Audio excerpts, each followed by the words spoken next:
Obrigado. What is that? Duolingo? It's hello in Brazilian.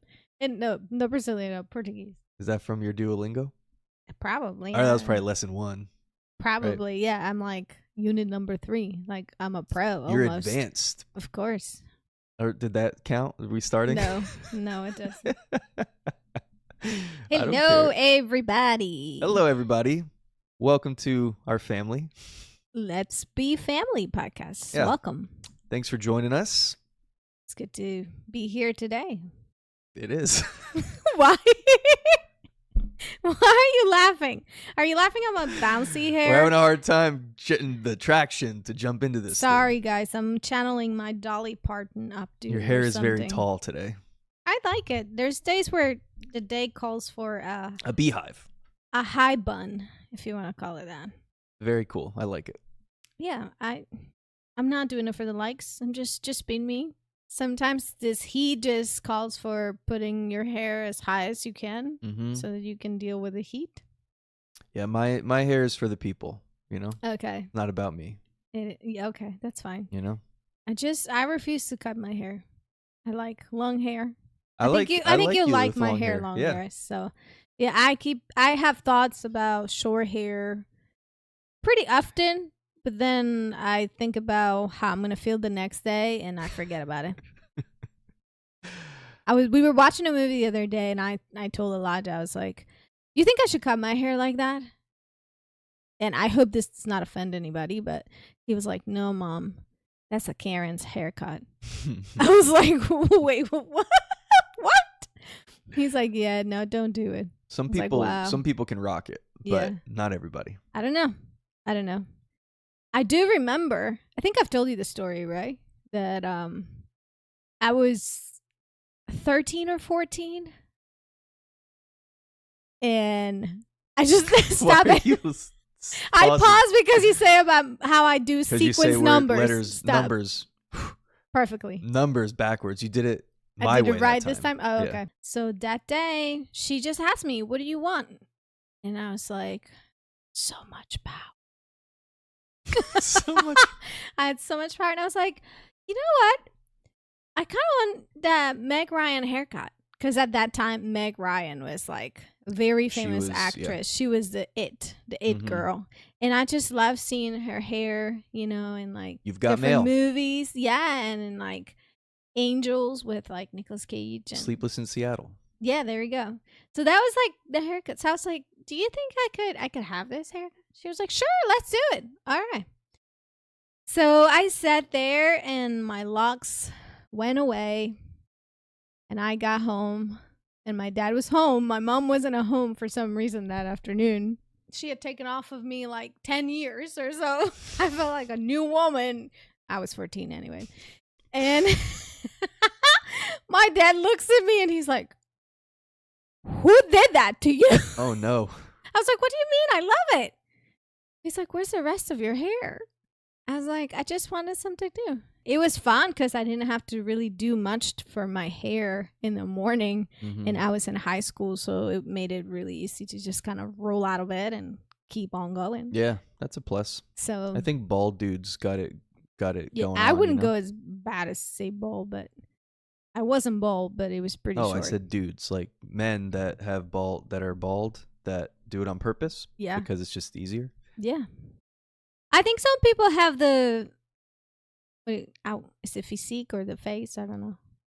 The frame, you know, to have rock a short haircut. Some people look better with longer hair, and I don't know. Yeah, there's like this app or something that you can. I saw it on TikTok. Somebody was doing this thing, and it's like you put in the structure of your face. Like it has all these different structures, and it shows you the shape, and so you see, select it. Is this the shape of my face? And then you kind of go to that one, and then it shows you a hairstyle based on you know, that it says will look good with you. I mean, honestly, at the time, I think so. I have like wavy hair, so if I put enough product in my hair and I scrunch it enough and everything enough, it'll stay curly for a bit. You know, I can rock it out that way. And I, at the same time, it can just go as flat as a pancake as it wants. Uh-huh. It'll just be straight. So I think at that moment, my hair was just like not being very cooperative. So I was just like, let's just do something really dramatic. Like, I think that there's times in life when you really need a dramatic change, Yeah, like a switch statement. things up. Yeah. And I think hair is one of those things that is easy to do so. You know, either like dye the color of your hair or cut it or just something different. Maybe I should bring back the frosted tips. No, let's stay away from those. Yeah, let's stay away I from know that. they were very popular at some point. I look back in on those life. photos and I'm like, oh my Jesus. What was I think you're thinking? rocking But that gray hair pretty good. the I gray like hair, it. yeah. It looks great. I mean, I'm not doing it on purpose. It's just it the looks way it great. is. Hey, so question for you, Denise. I might have an answer. Maybe. Well, yeah, you will, because it's Oh yeah. not a difficult question. Just like breathe in through your nose and tell me which nostril you feel is taking in more air than the other one. Breathe. Yeah, just. I think mine are pretty even. Really? Yeah. They can't be. Do it again. Why? Is it a scientific fact that we have like different sizes? It's something. I want to just see. I think this one might be more free air than the other one. Dominant. So like you have one nostril is usually dominant over the other. Oh yeah. So But- kind of like the hand did you write out? Well, no, because it's not what I thought it was. So you know, people always say the thing about the right brain, left brain, and all that. I don't know if Yeah, that's really. I'm a true. left-handed. I'm always on my right. Yeah, you side, are my right brain. left-handed. Yeah. But I don't know if the left brain, right brain thing really holds up because I was reading I about this. I think actually, because I've had experiences when I could definitely tell which, like, certain things just. No. Yeah, no. Yeah. No. I'm not saying the left brain, right brain thing is not true, but what I Uh-huh. mean is that I think for all of us, it switches back and forth. I mean, like- I think if you develop both sides of your brain, then you probably don't have issues. If you don't, you know, maybe you Yeah. overcompensate. I Maybe don't know. you. Yeah, I was gonna say some mean stuff just now, Don't but be I'll leave mean. it alone. But Okay. yeah, but with the not so supposedly, What about the breathing? yeah, so supposedly they're because they're connected is why I brought that What? up. Suppose they might be connected. So so I'm always on my right side because I'm breathing better on my right. No, so listen, here's what I was reading about. Well, first of all, I heard it on a podcast. Oh, I thought you were going to say TikTok. No, I heard it on a podcast. Very smart Person? person was talking about a neuroscientist. Okay. Andrew Huberman was talking about this. He was talking about how I'm just impressed of how well you can say that person's name, because if I had heard that name the first time, I would have not. If you were to ask me like what was his name, Mhm. I would have say I have no clue. Well, I've heard his name several times, Okay. so I know, Yeah. I know a little bit about. Okay. Anyway, I'm just saying. I'm glad you're Kudos to impressed you. with me, though. So he was just talking about how he says that you have a dominant nostril, Uh-huh. but it switches roughly every 2 hours. And then I read about it. I was reading Okay. about it, and it said every like 60 to 240 minutes. So what is that? 2 hours, 3? Why do you 3 hours, like 4. try That's to like do math I don't know. like this? I don't know. So anyway, every couple of hours or Just keep it simple. roughly, keep it simple, stupid. Roughly every few hours, it was saying that your dominant nostril switches, and then I was reading it, and then I was looking it up. I wanted to know why. Like, why does that happen? And so one of the things that I read is that they think that it coincides with brain activity. So, like, because your brain, Depending on what activity you're engaged, your breathing system changes. yeah, I don't know. Kind of like gears, maybe like driving a car. Well, it was saying that that one side of your a different speed. that depending on how you go. that a right dominant nostril is engaging a particular function of your brain and Creativity. brain activity, Okay. and then the other side is other kinds of things. Okay. And I just thought Well, that was I'll tell interesting. you about it maybe in the next 2 hours. I'll time myself. Yeah. See if it makes a difference. Yeah. So, but so I don't know. This might all be. I think it's all speculative. I don't know if they know for sure. But This the is other thing speculation. I Oh. read is that it might just be a moisture thing. Like one is more dominant than the other, so that your nose doesn't dry out. Which is, makes sense, but that's way less cool than it being, because suppose your brain is like super connected to your nose, your olfactory system is super connected to your brain, And there's these things Did in you your say olfactory? olfactory. That's the smell. That's the smelling center Olfactory of your system. brain. I've never heard that. Olfactory, just like your skull in your sense of nose. smell. It's your olfactory system. Okay. I'm just trying to I see. educate Here the you- masses. oh, You know what I mean? Vocabulary, I'm telling you. Vocabulary. Keep going. Sorry. I don't know. The olfactory. This might be totally uninteresting, but I was interested the by it. olfactory senses, gnosis. There's a fine smell. line between interesting and nerdy, and I feel like I don't. You toe that dabble line. between those. I feel like I don't always toe the line well, so I don't know. I feel the same. Should I way. keep going, or do you want to move on? No, I mean Just be honest. I lost interest. A few seconds ago with the olfactory Well, if system. you lost interest, With the olfactory everybody else system, probably but lost interest again, too. it's just it might just be my Mexican brain being like, "What? Huh? Is it just ¿Qué? because I said olfactory? I don't have to use that ¿Qué es word. eso?" I'll just go back to Your sense of smell. sense of smell. Yeah, Okay, what does he do? I don't know. It's gonna. I mean, your whole body is connected. It's just your whole. But it's interesting whole because they systems say are that something connected. like up to 75% of your like emotional responses are connected to your sense of smell. Like emotions and memories are so Oh connected yeah, to I smell. mean, you smell something and it takes you back. And I think I read that the cells, the whatever they are, the cells that make you smell things, Mhm. that they're renewed like every month. So most of the cells in our body, they're not. There's a You mean regenerate? yeah, the exactly. right Yeah, word. regenerate. So, but most of the cells in our body are not like that. See, I can say smart Yeah, words. you nailed it. You Yeah, killed it. Thank you. You did.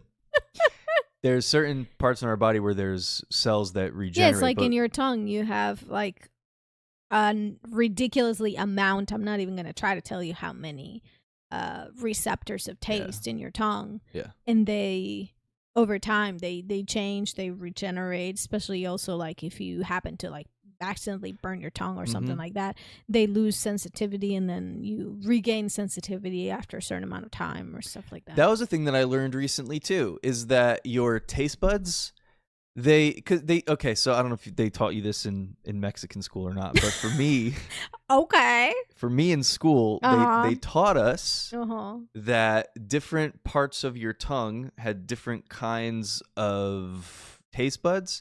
And so, like, I don't remember what was what, but just for funsies. That sounds like something you learn in like culinary school. No. This is not. Was that like They're way elementary? Yeah, this is elementary school. Oh, okay. This I remember probably Nothing. a 60% of all my elementary. 60% is preposterously high. There's no way you remember that much. Like there are certain things that I learned that really grabbed my attention that I could remember. And then there's some stuff that just kind of got cramped in there to pass the test that went out the window like the minute the test was over. Yeah. Oh, yeah. And the rest is history. Yeah. History, like I no don't pun know where it intended. went. History. But I do love school, and No, I do. listen. A lot of Taste people buds, do though. say that I'm pretty nerdy, so I guess Yeah, you're it's pretty. just somewhere in there. But there's two brains within my brain, so it's the bilingual cycle issue. Yeah. Taste buds. So does your taste buds taste in Spanish or in English? Listen.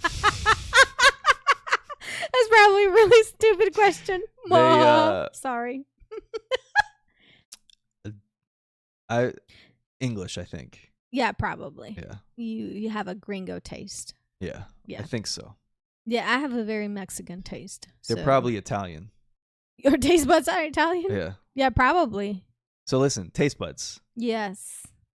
Taste buds. So they used to tell us that. So like the taste buds on the left side of your tongue were for one thing, like they'd be for like that's for tasting sweet stuff, and then the other side is bitter stuff, and then and they said that depending on which taste buds you were talking about, those taste buds were geared to only pinpoint or highlight one particular type of taste, right? But I'm pretty sure I heard this week that that's not actually the case. Like all of the taste buds can do all of it. Yeah, I So was they all gonna just tell you. I sense. think all my tongue tastes the saltiness and the spiciness Yeah. and the sweetness. I don't think they take turns Yeah. to decide which one is which. I think they all kind of just join in together and like enjoy whether it's Yeah. good or it's bad. Yeah, but I'm telling you, they taught us this in elementary school. So what I'm getting at is that's just an example. They teach us Misinformation. things in school when we're young, and they think that it's correct at the time, and Yeah. then somewhere along the line it shifts, Oh, and then yes, of nobody ever course. comes along and says, "Hey, let's correct that thing that we taught you back then." So now we just have this random like dumb knowledge in our heads that's just inaccurate, and no one I ever comes wouldn't back to call try it to fix dumb knowledge. I think that's kind of part of like being culturally or knowledgeable aware that information is consistently changing. So even though you learn it at some point, like I don't know, I don't know. So the question is, if you're the kind of student that feels like that once you learn something, you don't need to learn anything related to it, or like you won't really need that information ever again, then I could see that maybe being the case of like, oh, I learned that, so that has to be like the gospel and that's it. But I feel like knowledge and education is one of those things that is like consistently changing. So even though I learned it at that time, the advancement of technology and the advancement of information is most likely that later on there will be more discovery or like more furthering into the topic that will lead us to have better conclusions on it. So the information will probably be different. Yeah. So maybe that's just the nerd teacher in me. Yeah. No, for sure. Because you know, I see especially like with our kids in school, like what are they learning? Like I can remember, oh, so we learn this systems, or we learn to do certain things this way, and at the time that was the guideline or the what was necessary. Because also you have to remember the point of education. So the point of education is to kind of give people a point of reference in how to navigate the world they're in. So if you have that rule of thumb with everything, then you actually develop students that have that natural inquisitive mind and that are also able to absorb information and move through with it. I don't know if that makes sense. I feel like I sound really, really ridiculous now right who's now. the nerdy one? As if you develop students that are like just learning this for the sake of learning it, that's part of like why I really don't like tests. I think tests are not good reflectors of how well information is being absorbed by a student. I do think that there is a place for evaluating how well someone is assimilating the information, because I do think that there are times where if you are not confident in what you're learning, then you won't know how to use it. Yeah. So there needs to be evaluation so that you can become confident to use the information that you have been given and develop your talents based on on that reference. So testing in the sense of evaluating, it's important. Well, this leads And to critical an for- interesting question or discussion. It's like, how would you redesign the way that we do schooling? You know, like if you had the chance to kind of create, because I do think that in the way that we do schooling, I'm not anti-education or anything like that. I think education is important, but I think that the way that we do schooling is pretty unnatural. And especially when you're a kid, like when you're 5, 6, 7 years old and even older, and you're sitting in a classroom all day.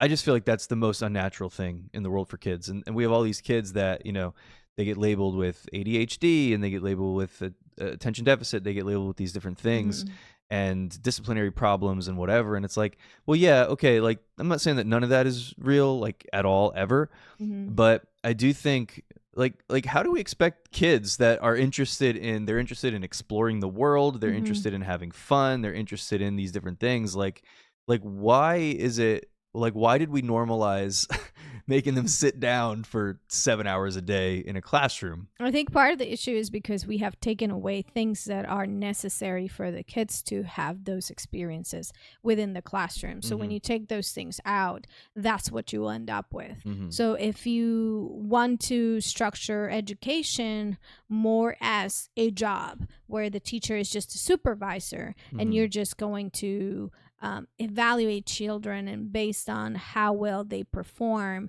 their responsibility and obligations as students, Mhm. then you're going to end up with a big problem. Yeah. Because I think education is one of those things that you have to give room for, first of all, their children. They need to be able to be children.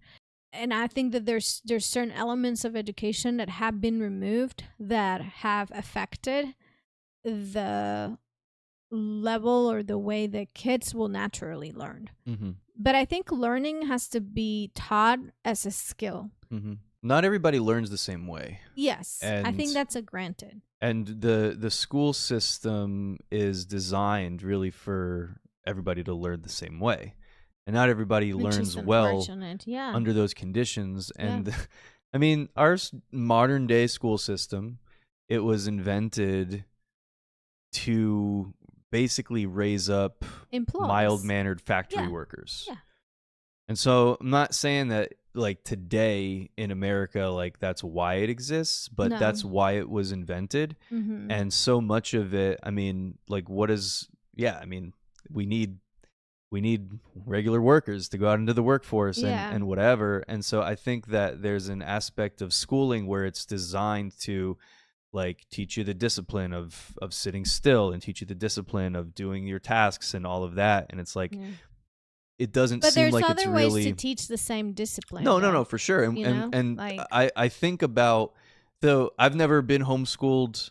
I yeah, was never I have homeschooled and I've never never been done homeschooled. homeschooling, but when I listen to some homeschool parents talk about homeschooling, I it just seems like they can get through a lesson in like a fourth of the time that it takes to get yes. through it in the school system. Mm-hmm. And then so like their school day might be 3 hours instead Right. of 7 or 8 hours, and then it gives them time to go and like try other things, to go and learn Yeah. about other things or to explore Yeah. other things. When I listen to kids talk about school and like what did you learn today? It's like they go through it. It's like, okay. Yeah, I And mean, like most that, kids don't like I feel like you could school have learned these that in days. 10 minutes, 10 or Yeah, 15 minutes, and most then you kids sat there for don't 50. So what else happened? don't like school. I think it's sad that a kid's school experience these days it's so connected with like outside things that really have nothing to do with them learning new information or them furthering their knowledge. So we have so many like other outside things coming into school Yeah. that affect what's being taught in school. Yeah. So you have kids that, bullying, for example, kids that they really want to learn, but, they might be different. They learn different than somebody else. They might come from in a household where maybe mom and dad is not able to be present or different things that I mean all these things can affect where and how the kid will learn.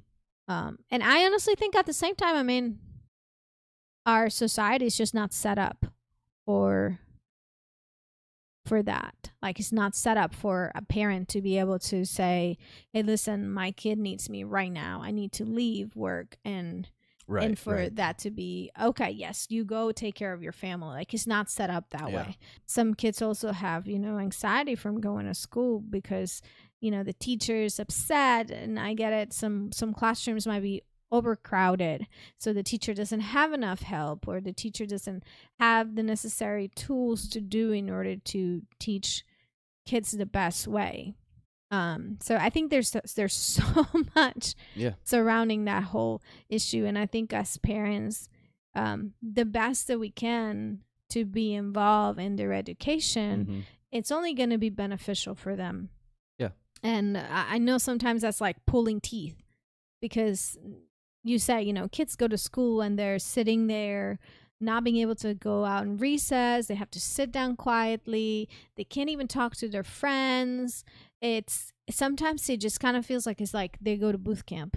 Yeah, that's what that's Like, what it feels like. And I think that's intentional in some ways. yeah. So A good teacher, like a good teacher who really knows how to engage the students and, you know, knows how to create an atmosphere for learning and education, like that can change everything. That can change so and much, it only and that takes can really make it so that one teacher like that to have yeah. for a Oh kid yeah, to no. have that experience, and then really build them up and help them realize like the potential that is within themselves, because it really is something that is already inside of every person. Like God has given us incredible potential to do exploits, and when we are placed in positions or in strategic places where that can be enhanced, and when that can be nurtured and taken care of, and really then that's how people succeed. Like professional athletes are not just born, they are nurtured, they're trained, they've received from someone who's strategically positioned in their lives to recognize that gift and that talent that they have, and it's slowly but surely, steadily pushing them to say, hey, you can keep going, you're doing so good, you're so good at this, continue to do that, and that helps them when they recognize that spark to say, oh, I want to do this. I want to, and whether it's that in science, whether it's that on the arts, or in reading or writing, sports, like anything, I think we all have received from God the ability to use our gifts and our talents, and we all have talents. Like there's not a single person in the world I can say very confidently who has no talent whatsoever. No. So I think it's important for each and every one of us to know that, and to have that certainty within our hearts, to know that, hey, I have a purpose, and that I have the ability to learn. Maybe you are, I don't even know what this word is in English, autodidacta. You know what that is? Autodidact. Yeah, like you self-teach. Yeah, self-taught. like my dad is an amazing example of that. Now that you guys know who my dad is, I'm sorry, but my dad had taught himself how to do odd jobs and different things, just like by learning, by seeing somebody else doing it while he was growing up, and he was able to pass on some of those things, like to me and my brother, and just by showing us how to do these tasks. And like I know me as a parent, like with Elijah, sometimes I would struggle between having that balance to say I want him to learn, but sometimes he's in my way. So am I more concerned with getting the tasks done quickly for the sake of my convenience, or do I want to be able to show him how to do it, even if it's going to take me a bit longer? So and I don't think I ever did it perfectly, and I'm still like learning, even with like Josiah and Sophia, because they're in different stages of life now. But I feel like there is this sensitivity in my heart to bring this to the Lord consistently and say, like, okay, how do I do this in a way that I can become what they need me at the moment to teach them, but also to push them out? Because sometimes we can overprotect, we can overparent. Like, to your point, it's teachers, coaches, pastors, how one person can really make a huge difference in somebody's life. I know with COVID we got a little bit of a taste of Yeah, that's You know, true. homeschooling, maybe not the full extent, but like having online school and all of it. And I think that there's good things for online schooling, and there's good things for face to face teaching and everything. And I think it really depends on how the person learns, because we all have the ability to learn. But if you are a teacher, I think that the most crucial thing that you can do is to teach your students the way that they learn, Hmm. not try to just kind of say like, oh, this is the way I teach, and if you learn the way I teach, good, and if you don't, then you're done. I feel Right. like that's causing more harm Hmm. than good. Yeah. Yeah. I mean, at the end of the day, that's not really being a teacher. That's being a lecturer or a Like you're just being a whatever, supervisor. you know? But I mean, you can't necessarily, I mean, a teacher that, they've got 20, 25, however many kids in a classroom. Yeah, And then it's a lot. and then they might be seeing 4, 5, 6 different classes Yeah, throughout the day. So they might be teaching, over 100 kids yeah, in the course of a day. And it's like, well, how do you do that? How do you get involved personally? How do you even have the time to yeah. No, and get to I know know them sometimes it's personally every draining. step of the way? Sometimes And it can be draining, like getting involved um with kids, and then you find out that they have difficult things happening at home, and there's not a lot you can do. So yeah. that's why it's so important to be sensitive to God, Yeah, some and kids are and living a nightmare understanding. at Yeah, home and and they're living in a war zone pretty much, yeah, and then they come to school and then deal with all the stuff that everyone else is dealing with. And on top if of, everything is yeah, going well for you at home and in your outside,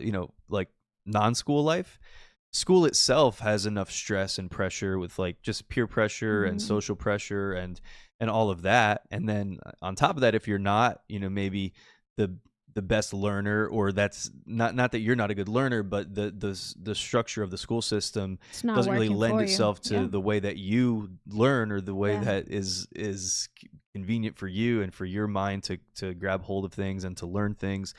And then on top of that, you've got all this, if you've got all this home stuff going on, difficult situations going on at home, whether it's, I mean, abusive situations, or if it's just economic hardship, yeah, or if it's whatever it might be. But so many kids are going through some real stuff that their brain isn't even developed enough to be able to know how to comprehend all of it and know how to process all of it. Then on top of that, you've got the regular stuff of school going on. And as a teacher, like, you might never see that. You might never have any idea yeah, that that's going on. And then it's like, unfortunately, kids get labeled as, doesn't play well with others, or doesn't know yeah, how to learn, or doesn't do this, or doesn't yeah. conform. And it's like, we just don't know. And there's no way to know. There's no way to know every single situation. Right, you can. But it's just so unfortunate. And Yeah, my heart goes out to kids and families like that are in these really tough situations and then just trying to make it. And then, unfortunately for some kids, the way that, and not pointing fingers at any person, but the way that the system is set up, it's really not doing them any favors. yes. If as believers, or if as children of God, we do our part and we are sensitive to the leading of the Holy Spirit in our everyday life, like we can do whatever is needed from us. Hmm. So that if we are maybe somebody that we know needs a little help with something, then that we can respond in that way. And that if we're the ones that are in need, when someone extends that help, Hmm. that we will respond as well and accept the help. Yeah. Because I think sometimes it's I mean it's a sensitive issue. Sometimes it's hard to accept that you need help with Yeah. something.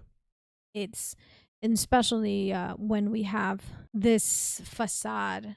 We are living behind the screens, and the screen shows me one thing, but behind doors something else is happening.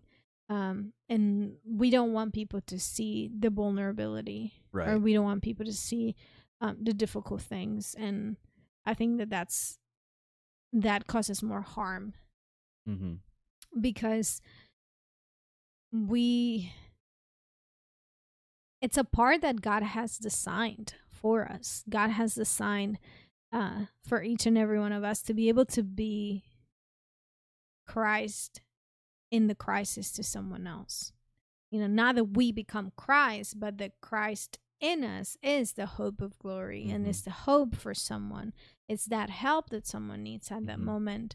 And I know, like, for me personally, like, growing up, there were times where I was so used to being helpful to my friends or being helpful to other people that then later on, when I was put in a situation when I was the one that needed help, it was like eating me up. Like, I was like, this is not, and it was bringing so much frustration, and like it was hard for me to navigate that, because I was like, I've never been in this position. I've never felt this way, like hopeless, or I never felt like I couldn't take care of these things or on my own. And that was hard. But in that season, like, I had to learn to recognize that it's okay sometimes to say, I need help. I can't do it like by myself, or it's not that I don't even want to, like, or that I haven't tried to do it on my own, or I'm not trying. It's just I do need help.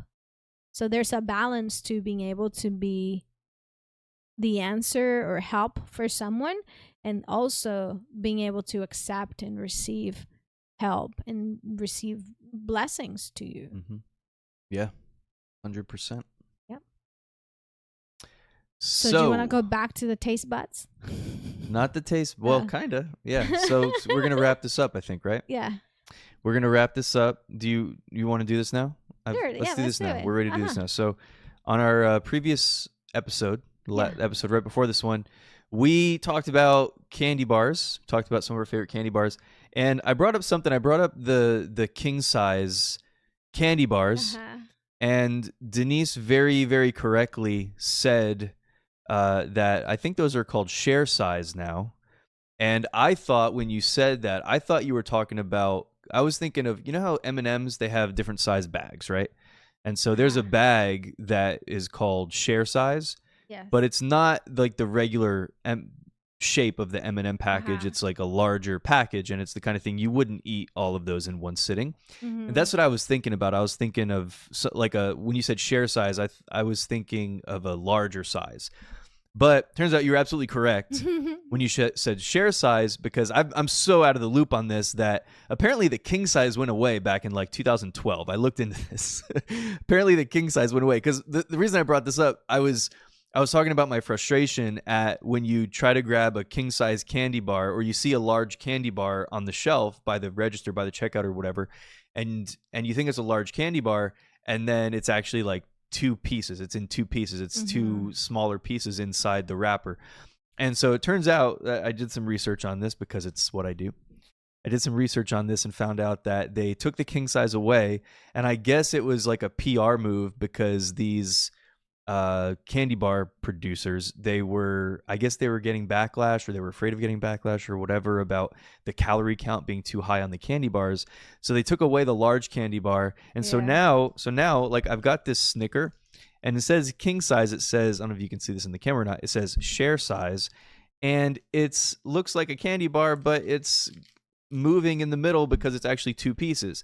And so each piece, I don't know, it might be the size of a regular Snicker bar. I feel like it's a little bit smaller, but they can say that the serving size on this is 220 calories because it serves two instead of one. So it's 440 calories, but they don't want to have to put 440 calories on the candy bar wrapper. So that's what they did. So apparently the king size hasn't been around for a long time, and I just have been so out of the loop that I didn't even realize that.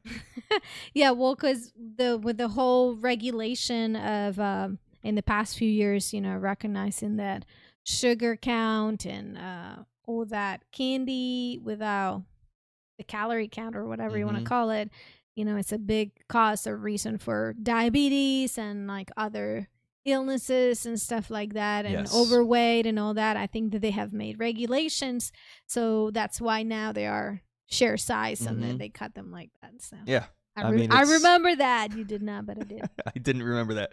So anyway, we talked about the Milky Way and we talked about the Snickers. I think your favorite candy bar is the Snickers overall. It's Snickers, yeah. My favorite is the Milky Way overall. So it's been a long time since I've eaten either one of these candy bars.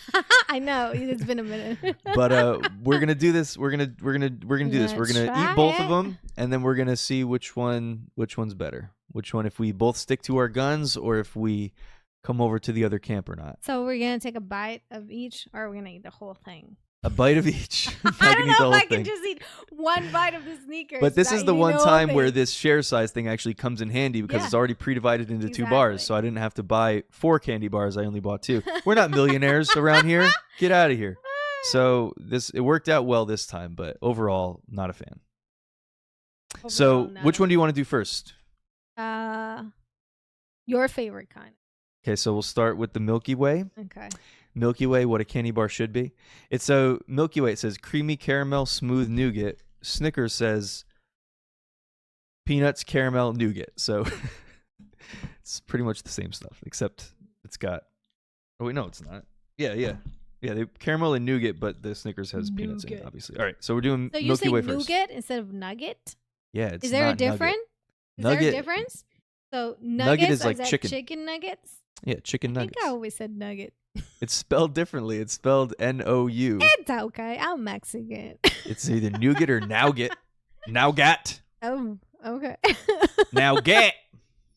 All right, give me my All my right. fair share. I'm All right, waiting. Let me rip open this Milky Way. We'll do the Milky Way first. Like that That's doesn't still even. a pretty good size. I think I would eat a share size and eat both of them. That's what I'm saying. This is one. I would just eat it. Like There's no way this is a serving. you size. should have bought a regular size so that you could see the difference because they do sell the regular size. They also have the mini, like the bites. Yeah, I didn't want to do the bite just because I don't They're know. I feel like that There's not enough in compromises the there. flavor. I don't don't know if it's got the real Yeah, gotcha. stuff in there. You know. Gotcha. All right. So how do I get this to you? Stretch your So we got the Milky Way first. napkin or anything. Nope, no napkins.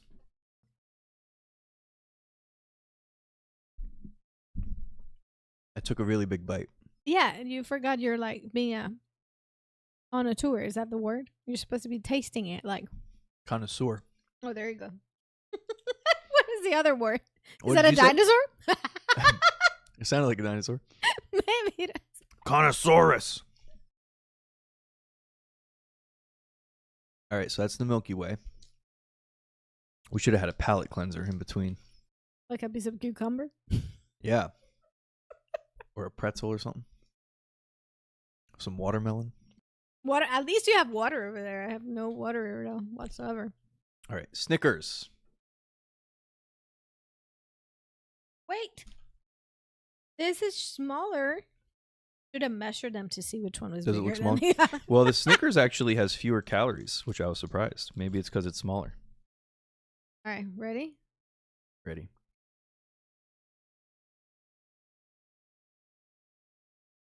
Oh yeah.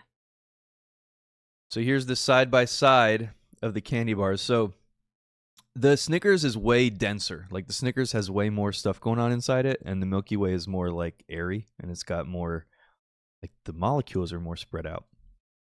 So I don't know. Yeah, I just but- when I bite into the Snickers, it's good. I just feel like I don't know. I just feel like it's a little too much. Also, I'm getting chocolate all over my fingers. So I like the Milky Way, but I was needing my nuts. You're missing the I was peanuts. missing the crunchiness. You know what I really love though is an ice cream Snickers bar.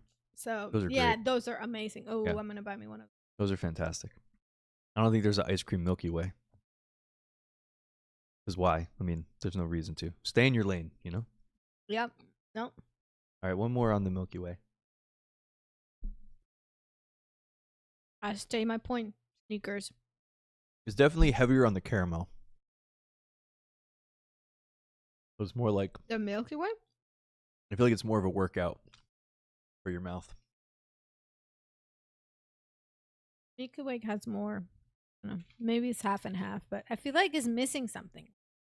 My palate is like You feel like it's missing something? I'm missing something, lady. What's But happening it's a candy here? bar. It's not trying to be a meal, you know? I Oh, feel like Snickers is pardon trying me. to, like, Pardon they had the me. whole thing, not going anywhere for a while, grab a Snickers. Like, it's supposed to fill you Yeah, up. that's what they made it for. I just, like, I'm not trying to get a candy bar to fill up, you know? Okay. You can love your Milky Way. I will. Hey, look, stay I true imagine to that, my like, 80% sneaker. of the people are going to be on your side with the Snickers. Sneakers. Let us know. Let us know what you think. I mean, if you buy me a Milky Way, I'm not gonna complain. I'm still gonna be grateful, and I'll eat the chocolate. But you come home with a Snickers, be like, I tried to oh, find you the dark know. chocolate Milky Way. Actually, Elijah was with me. We tried to find the dark chocolate Milky Ways. We couldn't find them. I wanted to bring one of those too and compare. Because I don't know which one I like better between the dark and the... Yeah, I think maybe if it was dark chocolate, maybe it would have a little edge over the other. But Look, I like the Baby Ruth better than the Snickers, personally. Just saying. maybe we need to try it. I'm But just I need saying. some water. Yeah. I'm about to get to the point where I need water. All right. My wife needs water. Thank you guys for joining us for this Thank episode. you all. You know, we're trying to make the world a better place with improvements to our education system and candy. I would say if there's anything you could do, definitely pray for your kids in school. Pray for your teachers, for the teachers as well. I personally make it an effort to make sure that in the morning I pray with my kids and over my kids, and I remind them that there's a purpose for them in the time that they're going to be in school. And I also say it out loud on purpose, to remind them that they will get opportunities to use their giftings and their talents so that they can grow. So definitely pray for both of them. Amen. Prayer helps. Yeah. Amen. Let's do it. Let's go. Then go have a Sneakers. Or a Milky Way if that's what you want. Yeah. Or... Enjoy your day. All right. See you guys. Don't forget to subscribe, review, comment, share, all that. Comment in with your favorite, if you like the Which one do Snickers you better, prefer? Milky Way, or whatever. All right. See you guys next time. Bye.